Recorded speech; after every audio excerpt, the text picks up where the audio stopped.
Direct मुद्दामध्ये भारताचा राष्ट्रीय ध्वज याचा अभ्यास करणार आहोत।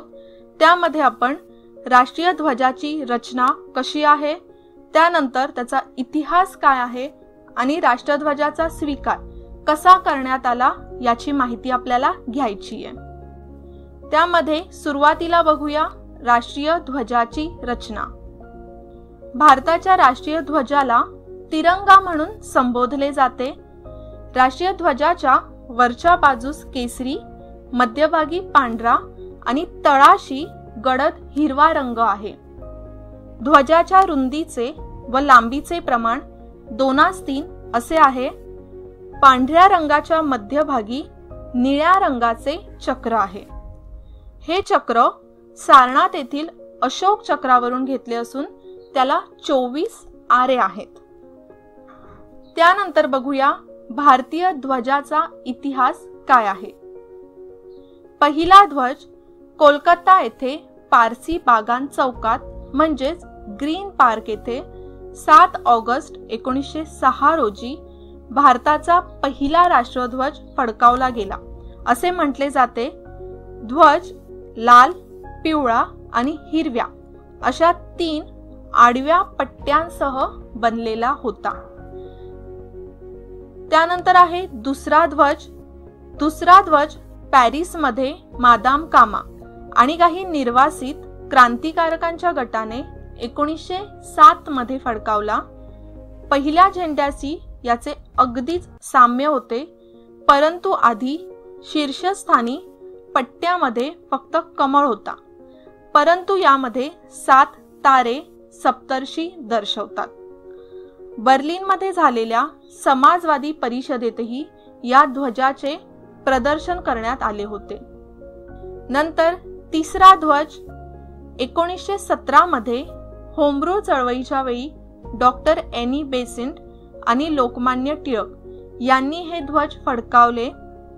या ध्वजावर 5 लाल आणि 4 हिरव्या आडव्या पट्ट्या एकाच वेळी व्यवस्थित रचल्या गेलेल्या। तसंच डावीकडे वरच्या कोपऱ्यात युनियन जॅक होता आणि एका कोपऱ्यात एक चंद्रकोर आणि तारा देखील होता। त्यानंतर आहे चौथा ध्वज।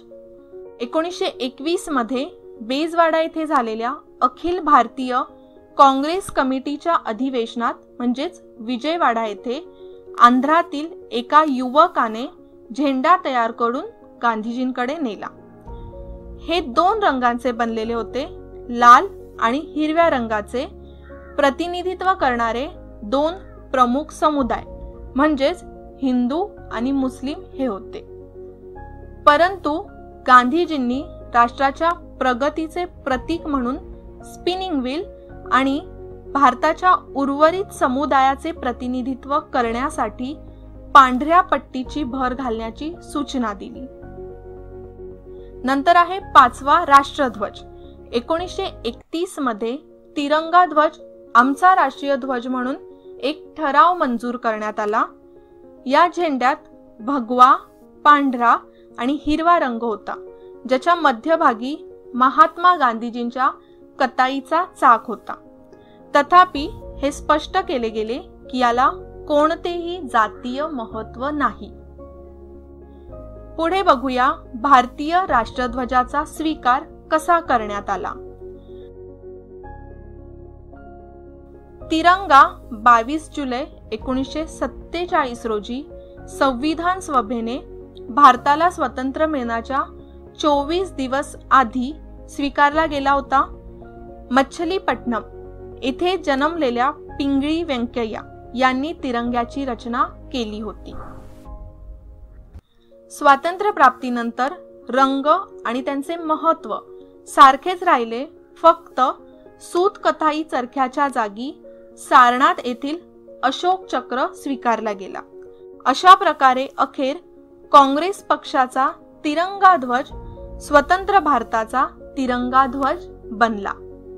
मग अशा प्रकारे आपण इथे राष्ट्रीय ध्वजाबद्दल संपूर्ण माहिती घेतलेली आहे। आता तुमच्यासाठी लेक्चर मधून एक सेल्फ एनालिसिस क्वेश्चन आहे, ज्याचं आन्सर तुम्हाला कमेंट मध्ये द्यायचंय। सेल्फ अनालिसिस क्वेश्चन असा आहे, जर्मनी येथे झालेल्या समाजवादी परिषदेत भारताचा ध्वज कोणी फडकावला होता?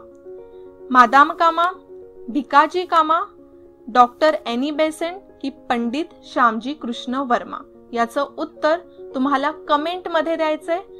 आता डायरेक्ट मुद्द्यामध्ये मी इथेच थांबते. पुन्हा भेटूया. थँक्यू.